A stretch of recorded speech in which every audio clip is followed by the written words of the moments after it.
am Jasmine Hendricks, and I am the first speaker for the proposition side and will be substantiating that video games do indeed have a negative effect on players' general health.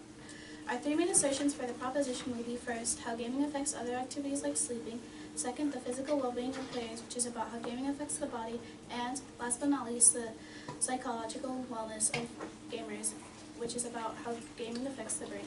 For my first assertion, I'd like to talk about how the amount of time players play video games and how it affects other activities. Keep in mind that it has been discovered that video games can be addictive. Video games can be harmful to your child if they don't want to participate in any other activities that aren't gaming.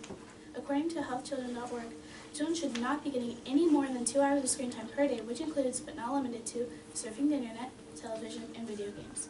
When children spend more than those 2 hours of screen time per day, they are at risk of suffering from childhood obesity. There has been a rise in obesity since players are choosing video games over actual physical exercise.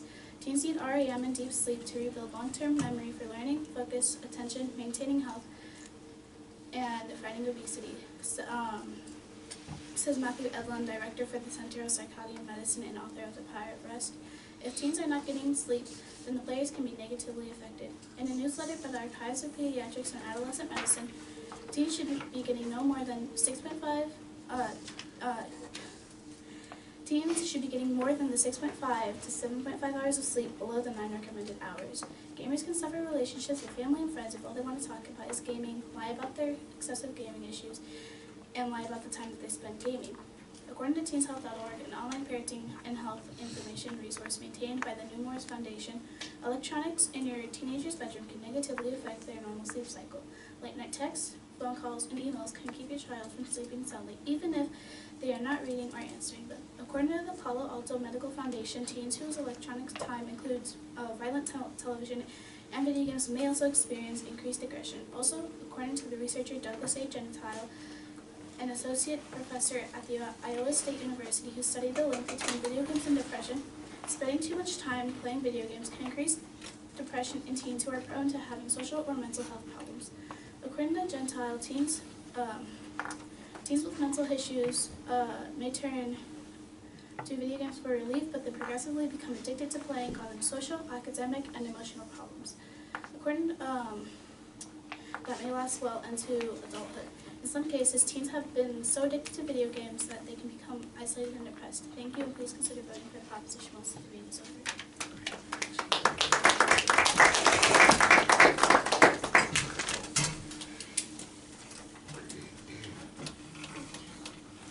Ready? Okay. Hello, my name is Samuel, and I'm the first speaker for the opposition side. The opposition will demonstrate how video games are not harmful to people, and even beneficial. Video games have been proven to improve the brain's visual cortex. This would also prove to be beneficial for the older group of players. This improves their overall state of health.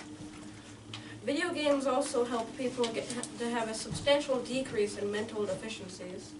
Before I start, I would like to refute against some information that the opposition side has said.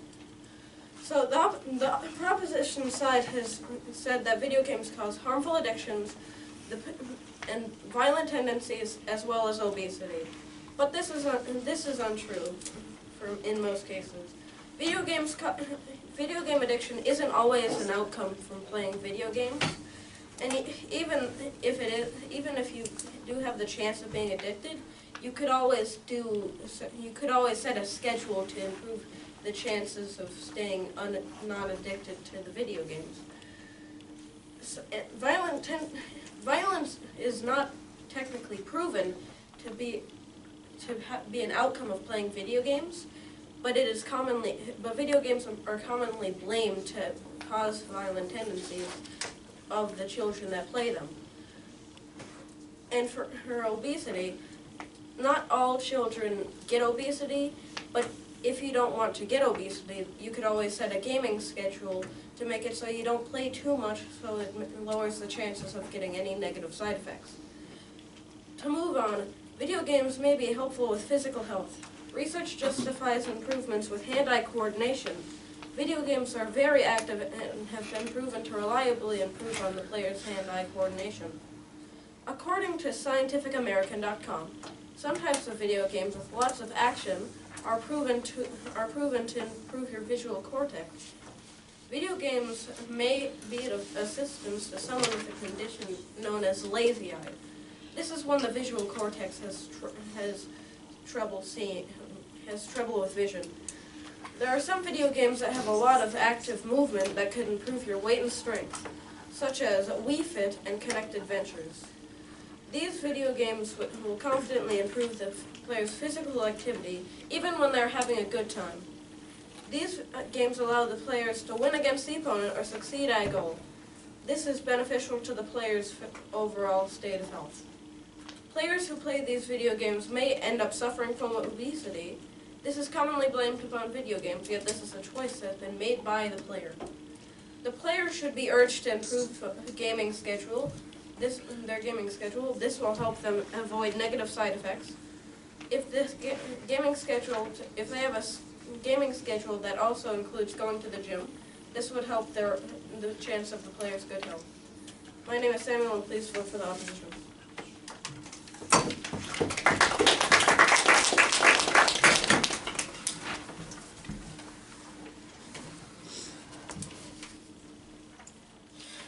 All right.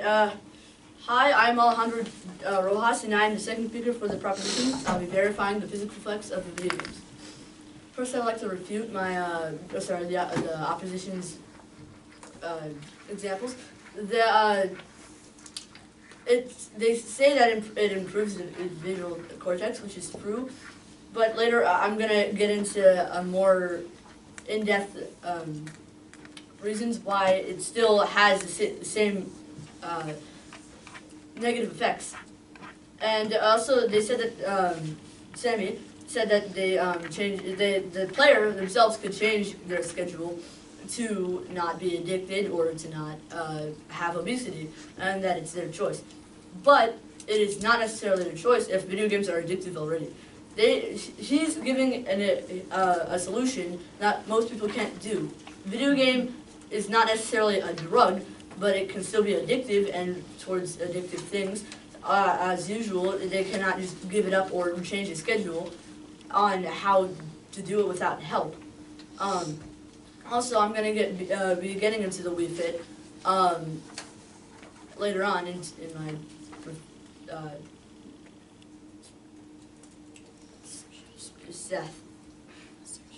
assertions. Yeah, there we go. Now to continue to my assertion, there are many harsh physical effects that can follow video games. First of all, the consumers of video games say that their neck, wrists, and elbow joints tend to tense up while playing video games. This occurs when gamers stay in one place for too long. So, staying in one place too long also makes gamers prone to cramps in their early years of childhood, which can be linked to carpal tunnel syndrome. If you didn't know, carpal tunnel syndrome is tension caused by repetitive movements. Next, it has been seen that video games are one of the causes of obesity. People who play video games enjoy resting on their rear end for an extended amount of time and don't travel into the outside world to rid of their calories because they are too busy with playing video games. Source? Source is, where is it? It's America's Trust for America's Health. There we go. And I'll be getting more into studies from Trust for America's Health soon. Anyways, I would like to say that studies from Trust for America's Health conclude that 70% of Americans don't do regular exercises, while 40% of people don't find Wii Sports entertaining enough to play. And this is why games like Wii Sports do not serve an actual helping standard for people, and it's not a solution that many people enjoy. Video games can also be linked to tennis elbow. Tennis elbow is caused by repetitive movements of the wrist and forearm, and is very painful. Is a very painful condition that you do not want to get. Lastly, I'd like to point out that people with lazy eye do have a bit of an excuse for playing video games. But like I stated already, that there are many physical effects that are negative besides helping lazy eye, and it's not proven to help it exactly cure it. basically. If you didn't know what lazy eye was, it is a problem with at least one eye because of underuse or when the nerve pathways between the brain and eye aren't properly stimulated, and the brain tends to favor the other eye. However, just because studies have shown that even though it may be helpful for some people with lazy eye, I would like to point out that it still has the same horrible effects. Thank you for having me, and please vote for the proposition.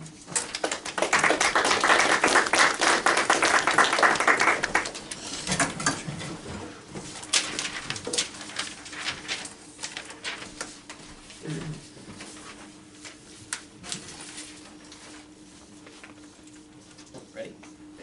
Hello, my name is Aaron Fincher, and I am the second speaker for the opposition. First, I will debunk my opponent's claims, and then introduce and elaborate on the opposition's second contention. So first off, my opponent compares video games to the effects like drugs or alcohol or other things of the sort, but it is simply not so, because it does not have any of the addictive qualities as drugs. It is just I clearly stated that I did not compare. Did not relate it to drugs. It didn't say that video game was a drug. I said that it was. I know you did not say it was a drug, but all of your claims are that as to like a drug. So, and you also say that Wii Sports is not a viable exercise video game, and that is true, but that you saying that Wii Sports is not a viable exercise thing does not disclude that video games can be viable exercising, because there is a VR game called Beat Saber, and it is much like Wii Sports except not at all.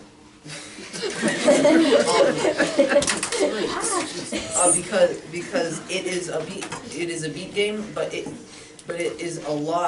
has a lot of exercise qualities, and it is a video game that can get exercise. All right, now I will be moving on to my contentions. I'm sorry for the thing. All right.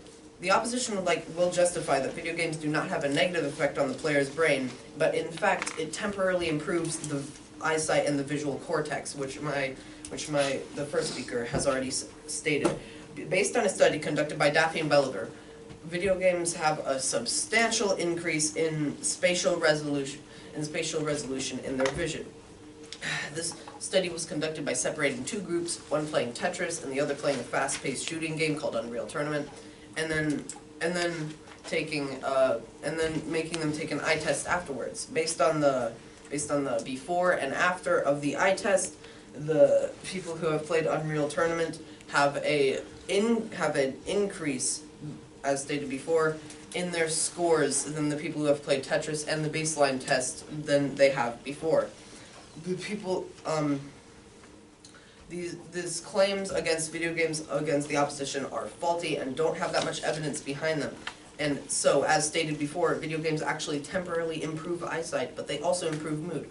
Depression in teens is prevalent and is more in teen gamers, but that is not because of video games. People often mix up the fact that depressed people more often play video games. But that is because it is not because video games cause depression. It is because depressed people want to have an escape or a cover-up for their depression. They want to be pleased temporarily, and that is why depressed people go to video games. And this study was conducted by the AFK organization, and that stands for Away from Keyboard. They have gotten numerous interviews with depressed gamers saying that they use it as a way to distract themselves from depression. That is a quote.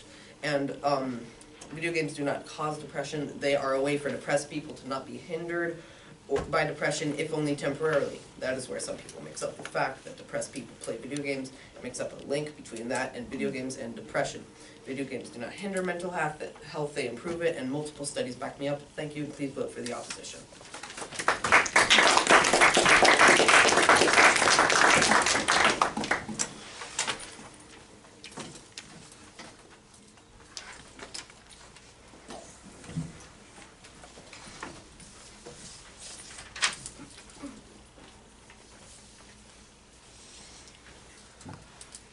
Hello, I am Sadi Iyalan, and I'm the third speaker for the proposition. First, I will refute the major points of the opposition, then proceed on with my assertions. So, the opposition has stated that there was a study where people were playing Tetris and a high-paced shooting game. And afterwards, they took a eye test that determined whether they could see better playing one game and then the other. Well, they may have better eyes, like eyesight and all of that, but what about the thinking process and everything to do with the mind? That is just the physical eyes that you're talking about. But you may have better eyes, you may have better eye-hand coordination, but to think about how you process things in your mind and how you react to things, I think that's a whole different thing, and that I think that's way more serious than physical eyes and eye-hand coordinations. The thing's not physical, it is a mental thing. The eye? Yeah, the eye study is not physical. It is how they process small objects after playing a game. True, but still, if you were to put that with thinking how you see things in perspective, anyways. So that was my view on that study for that. And now I will continue. I would like to justify my reasoning for the psychological effects on one's brain when they play extreme video games. It is very unhealthy and unfortunate for those who do. Studies have shown that children who have excessive gaming issues have serious psychological consequences. The article, let me see here, Palo Alto Medical Foundation, and there's a lot of others, but yeah.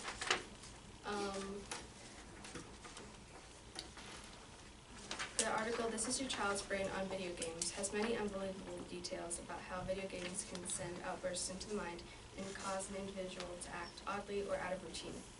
They become antisocial and may feel, I know he said that it's not a cause for depression, but maybe if they are playing, it can cause them to dwell and isolated when they play video games, even when played with others. When played alone, it's a different story.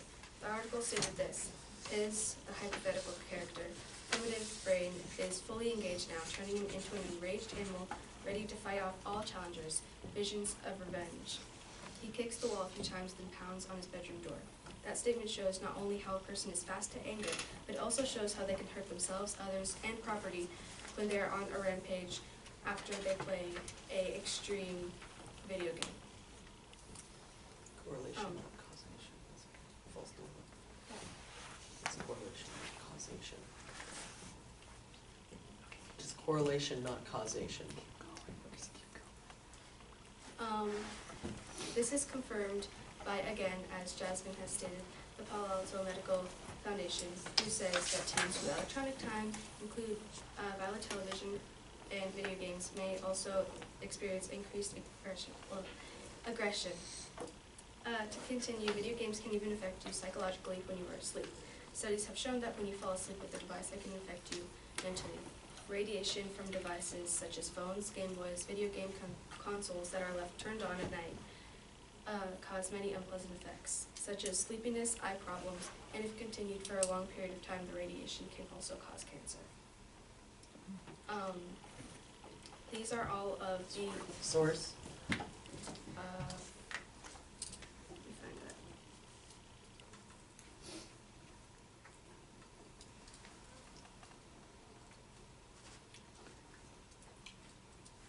teenshealth.org. Those are almost all of the psychological effects that can go through someone when they play increased aggressive video games. Thank you. you, and please vote for the proposition.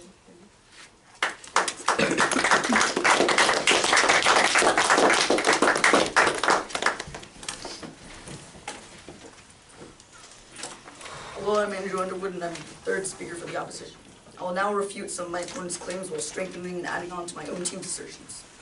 The proposition states that video games decrease sleep time for teens, increase obesity, harm the bodies, and even make them more depressed and isolated, and also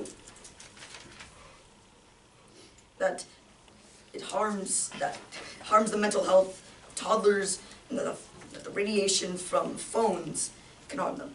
However, these are all shallow, they don't show the full picture. Moderation is the solution for increasing sleep time. Players or parents can easily set times where people can't play, such as 12 a.m. to 6 a.m. The console or PC's settings in order to stop this. The Wii has actually been found out by the American Heart Association to decrease the amount of sedentary or lazy Americans, and carpal tunnel syndrome, tendons to elbow, can be easily prevented by simple minute stretching before gaming. And as stated by my own teammate, gamers actually use gaming to have a release from depression if they have it. Entire communities built on gaming and their love for gaming, so isolation is not a problem. Now about the toddler. Toddlers are very emotionally unstable, and video games are just another way for them to have fun. If you take a teddy bear from a toddler, you get the same reaction as if you took a phone from them while they're playing a game. Now, radiation from a phone is so insignificant that it's essentially the radiation of a banana. So that doesn't really matter. Now I'm just summarizing my own team's claims and adding on to some of my own. First of all, the fact that video games, especially fast-paced ones like Unreal Tournament, improve hand-eye coordination, brain efficiency, and size, as well as improve the visual cortex of their players. The American Heart Association, as I stated before, has also partnered up with the Wii video game console, which focuses on motion controls or working out as you play, due to the fact that too much video game can lead to obesity without moderation. The AHA hopes that the Wii will allow people to see the fun working out and therefore decrease the amount of obese players. The Wii Fit is an accessory for the Wii that brings this aspect of the console to the limelight and actually gives you your BMIs and gives you tips for increasing that and working out. But video games aren't good for the body, they're good for the mind too. As I stated before, depressed people who play video games actually state that video games are a release from depression, and this can stop them from doing something horrible. It's stated from the AFK organization, as stated by my teammate, again, it supports this. Video games are also beneficial for the elderly too. A study conducted by Nature found that specifically designed 3D video game improved cognitive performance, memory, and the negative effects linked to the aging of the brain had been reversed. Scientists at the University of California, San Francisco, explained that the brain training caused by this game can stimulate changes for the better in the brain and perhaps even stop dementia and Alzheimer's, therefore increasing how well the brain works. Working memory and sustained attention improvements were maintained 6 months, even 6 months after the study was conducted, showing that this kind of treatment is viable for long-time treatments. Strategy games have also been suggested to defend the elderly against Alzheimer's and dementia by the Dana Foundation. Chanja Malika Basak even states that the target is to improve older adults' cognitive control, reasoning, and higher order cognitive skills, stay off dementia and Alzheimer's disease as long as possible. That maybe strategy games are the way to go. Chandra Malika is an assistant professor at the Center for Vital Longevity and the School of Behavioral and Brain Scientists at University of Texas at Dallas. With all the benefits towards the body, the mind, and the elderly, video games are without a doubt not bad for the health of the players. Thank you, and vote.